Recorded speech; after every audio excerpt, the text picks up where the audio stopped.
J'ai donc remis le preset sur None, et ensuite j'ai laissé l'effet 3D Stroke, donc normalement ça devrait fonctionner. Donc maintenant ce que vous avez besoin de faire, c'est sur votre calque solide, soit vous venez chercher ici des outils de tracé type rectangle, rectangle arrondi, ellipse, polygone et étoile, soit vous prenez carrément votre plume et vous dessinez directement votre trajectoire. Donc là je vais prendre pour l'instant quelque chose de simple, je vais prendre l'outil ellipse.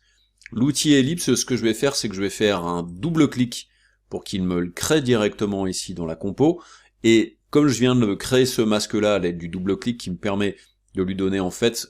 la dimension des limites de ma composition, je vais faire un petit CTRL T, qui je vous le rappelle permet d'avoir l'outil de manipulation, et là avec l'outil de manipulation, je vais appuyer sur CTRL et sur SHIFT en même temps, pour redimensionner à partir du centre par exemple, et ensuite je peux appuyer sur CTRL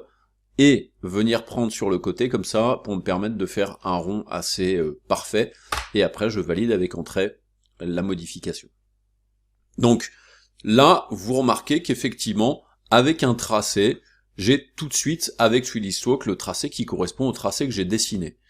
Sachez que vous avez la possibilité d'utiliser plusieurs tracés. C'est-à-dire que par exemple, si je viens ici et que maintenant je prends un outil rectangle, et que là je dessine un rectangle tout en maintenant Shift, vous remarquerez que là, il me met aussi l'effet 3D Stroke sur ces parties-là. Je peux bien entendu aussi prendre la plume, et ensuite cliquer, dessiner à la plume directement, et là ça me permet donc d'avoir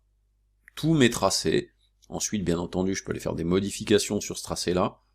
venir peut-être pousser, voilà ça pour que ce soit pas directement dessus. Donc vous remarquez que tout ça fonctionne en corrélation, et on n'a absolument aucun souci à mettre plusieurs masques en utilisant l'effet 3D Stroke. Petite chose importante, c'est que si par exemple vous ne voulez pas utiliser tous les tracés, c'est-à-dire que peut-être que sur ce calque-là vous avez des masques qui vont vous servir peut-être à autre chose,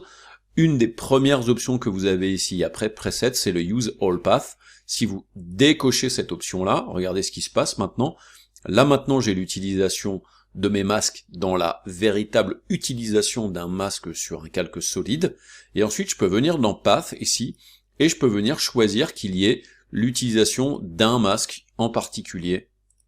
ici, là, ou encore ici. Petite chose qui peut être utile, c'est si par exemple vous utilisez un masque ici, est-ce que les autres masques interagissent avec? Donc je vais par exemple venir sélectionner ce masque-là, je vais faire un petit CTRL T par exemple, et je vais le déplacer. Regardez, si vous déplacez les masques, en aucun cas il y a une utilisation du masque tel qu'il est utilisé normalement sur un calque solide, il ne viendra pas masquer votre effet 3D Stroke. D'ailleurs, je me pose la question de savoir si c'est vraiment pertinent finalement de faire ça, parce que est-ce que véritablement il y a besoin d'avoir autant de tracés sur un calque solide, si au final on n'utilise qu'un seul? Après, voilà, je laisse ça en suspens, à vous de voir si par exemple vous imaginez que c'est intéressant ou pas. Donc, à vous de voir aussi si, bien entendu, vous voulez utiliser des masques spécifiques,